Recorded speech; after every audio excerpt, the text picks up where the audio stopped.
안녕하세요. 잡시광입니다. 전쟁 중에 댐과 제방을 폭파시켜 상대에게 타격을 주는 방법은 인류 전쟁사에서 자주 볼 수 있는 방법입니다. 같은 관점에서 산샤댐이야말로 중국의 가장 치명적인 아킬레스건이라고 볼 수 있습니다. 얼마 전 재경냉한이라는 이름을 사용한 익명의 분석가가 내놓은 산샤댐 붕괴 시뮬레이션은 온라인상에 커다란 반향을 일으켰고 중국 공산당을 곤혹스럽게 만들었습니다. 재경냉한의 산샤댐 붕괴 시뮬레이션은 이렇게 시작합니다. 2020년 8월 어느 날 외신들이 상하이발 긴급 뉴스를 타전했다. 발전량 기준 세계 최대 댐이 붕괴한 것이다. 붕괴 당일 태풍과 폭우로 저수량은 댐 설계 수위 185m를 넘어섰다. 댐은 수압을 견디지 못하고 무너져 내렸다. 물은 30분 후 후베이성 이창시에 닿았다. 인구 410만 명의 이 도시는 5시간 만에 물에 잠겼다. 이후 물길은 인구 580만 명의 후베이성 우한시로 직행했다. 댐 붕괴 10시간 만에 우한시 면적 30%가 물에 잠겼다. 홍수는 인구 840만 명의 난징을 집어삼킨 후에야 힘을 잃었다. 댐 붕괴 24시간 만이었다. 중국 정부는 산샤댐 붕괴로 1억 명의 이재민이 발생했다고 발표했다. 제작자 입수 경로가 불분명한 이 영상은 빠른 속도로 확산됐고 공개 하루 만에 조회수 20만 건을 기록했습니다. 중국 누리꾼들은 3D 입체 영상으로 정교하게 구현된 지형, 유속, 도시별 도달 시간, 피해 정도 등의 구체성을 이유로 들면서 일반인이 만들 수 없는 수준이기 때문에 중국 정부기관이 제작한 신빙성 있는 시뮬레이션이라는 반응을 보였습니다. 파장이 커지자 중국 당국은 해당 링크와 영상을 삭제했고 향후 100년간 산샤댐이 붕괴될 일은 없다고 잘라 말했습니다. 하지만 이를 믿는 사람은 거의 없습니다. 매년 여름 기록적인 폭우가 중국 중남부 지방을 강타할 때마다 산샤댐의 안전성 문제가 다시금 도마에 오르고 있습니다. 중국은 산샤댐을 만리장성 건설 이후 중국 최대 토목공사, 한반도 전역에 흐르는 담수량의 2배, 21세기 최대 토목 공정이라고 홍보했지만 이제 중국에서 산샤댐이 비리와 부실로 쌓아 올린 바벨탑이라는 사실을 모르는 사람은 없습니다. 건설 때부터 비리와 부실 공사 문제가 지속적으로 제기됐고 그 중심에는 건설 총괄 책임자 리펑 일가와 측근들이 자리해 있습니다. 2014년까지 중국 정부가 산샤댐과 관련해 적발, 공표한 각종 불법 행위는 80건, 이로 인해 사법 처리된 인원은 113명에 달합니다. 산샤댐은 2008년 시험 저수를 시작할 때부터 강벽 붕괴, 토사 유출, 집안 변형이 발생했고 댐 제방에서는 1만 군데의 균열이 발견됐습니다. 전형적인 부실 공사의 결과였습니다. 만약 정말 산샤댐이 무너진다면 어떤 일이 벌어질까요? 전문가들은 4억 명 이상의 이재민이 발생할 것이며 곡창지대가 매몰되면 중국에 엄청난 식량난이 닥칠 수밖에 없다고 예상합니다. 또 중국 GDP의 약 40%를 차지하는 지역이 수몰되면 중국 경제는 치명타를 입고 이를 회복하는데 10에서 20년이 걸릴 것으로 예상하는 경제학자도 있습니다. 즉, 산샤댐 붕괴는 중국 공산당의 영도력 붕괴로 충분히 이어질 수 있다는 얘긴데요. 붕괴설을 괴담으로 치부해도 한 가지 분명한 사실이 있습니다. 대만이 산샤댐을 집요하게 노리고 있어 전략적 약점이 되고 있다는 점입니다. 우크라이나는 러시아와 국경을 맞대고 있어 육로를 통해 침공이 가능하지만 대만과 중국은 대만 해협을 사이에 두고 135km가량 떨어져 있습니다. 중국이 대만 본섬을 무력 점령하기 위해서는 해공군을 동원해야 하지만 중국은 미국의 개입 가능성을 무시할 수 없습니다. 더구나 중국이 대만을 상대로 전면 도발을 하기에는 아킬레스건도 너무나 많습니다.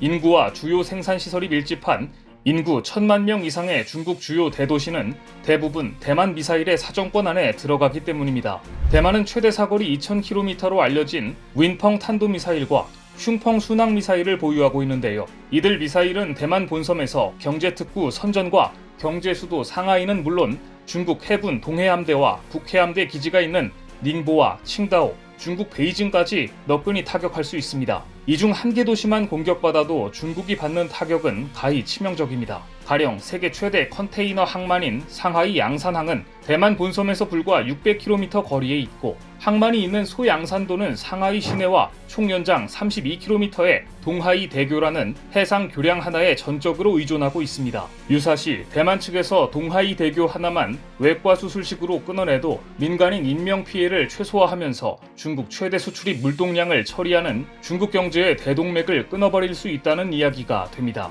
하지만 가장 치명적인 것은 대만 미사일 사정권 안에 세계 최대 산샤댐이 들어간다는 사실입니다. 대만 육군사령부가 있는 룽탄 기지에서 장강 중류 후베이성 이창에 있는 산샤댐까지의 직선거리는 1200km, 중국과 대만 사이에 전면전이 발발할 경우 산샤댐은 대만 미사일과 공군 전력의 1번 타깃으로 꼽히고 있습니다. 만약 산샤댐이 무너지면 1차적으로 전력 생산의 차질은 물론 장강 하류의 우한, 난징, 상하이 등의 대도시는 물론 장강 유역의 곡창지대는 모조리 수몰됩니다. 실제로 지난 2월 대만은 산샤댐까지 도달할 수 있는 중거리 미사일에 대한 테스트까지 진행했습니다. 지난 2월 많은 대만 매체들은 이날 시험 발사에 사용된 미사일이 최대 사거리 1200km였다면 중국의 산샤댐도 타격 가능한 숭성 미사일일 가능성이 있다고 보도했습니다. 숭성 미사일은 대만판 토마호크 순항 미사일로 불리는 미사일입니다. 실제 대만군의 전시작전 연습인 한광 연습에서는 산샤댐을 비롯 중국 연해 도시의 인민해방군 제2포병기지를 1차 타격하는 내용이 들어있는 것으로 알려져 있습니다. 대만은 장제스의 장남인 장징궈 전 총통 집권 때인 1984년부터 비현실적인 대륙 수복이라는 목표를 사실상 포기하고 중국의 핵심 시설에 결정타를 날려 전쟁을 억제하는 내용으로 작전을 재편했습니다. 중국도 이를 알기 때문에 유사시 대만의 미사일 기지를 가장 먼저 무력화시킬 것입니다.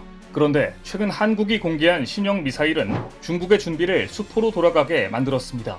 이제 한국에서도 중국 산샤댐을 타격할 수 있기 때문입니다. 세계 방산업계의 다크호스로 떠오른 한국군이 합동화력함 모형을 처음으로 공개하자 전 세계에 이목이 쏠렸습니다. 이 합동화력함에서 중국의 아킬레스건 산샤댐까지 공격 사정권 안에 들기 때문입니다. 합동화력함은 해상미사일 기지라고 불리는 함정으로 개전 초 적의 미사일 공격으로부터 지상의 아군 주요 군사시설이 피해를 볼 것에 대비해 해상에서 반격을 준비하기 위한 해군의 핵심 전력입니다. 한화오션은 연구 용역을 통해 한국은 합동화력함 3척을 건조해 전력화한다는 계획을 세우고 있는데요. 합동화력함의 수직 발사기에는 해궁, 현무3, 해룡, 홍상어 등 10종 이상의 미사일을 장착할 수 있고 무엇보다 한미에는 세계 최대급 탄두 중량을 보유한 현무5 탄도미사일을 장착할 수 있기 때문입니다. 합동화력함이 실제 건조되면 함대지 탄도유도탄 80발과 근접 방어 무기체계 경어뢰 등 다수의 무장이 탑재될 것으로 예상되고 있는데요. 특히 우리 군이 개발한 현무5 탄도미사일도 장착할 것으로 보여 이 부분이 초미의 관심사가 되고 있습니다. 현무5 탄도미사일은 세계 최대급 탄두 중량을 지닌 괴물 미사일로 불리며 전술 핵무기급으로 분류되기 때문입니다. 현무5는 8톤의 탄두를 싣고 외기권 고도 500에서 1000km까지 올라간 뒤 마하 10 이상의 속도로 하강하도록 설계된 것으로 지하 100m보다 더 깊은 갱도의 지휘 전략 표적을 파괴할 수 있습니다. 우리 군은 제74주년 국군의 날 기념식 행사에서 현무5를 공개했는데요.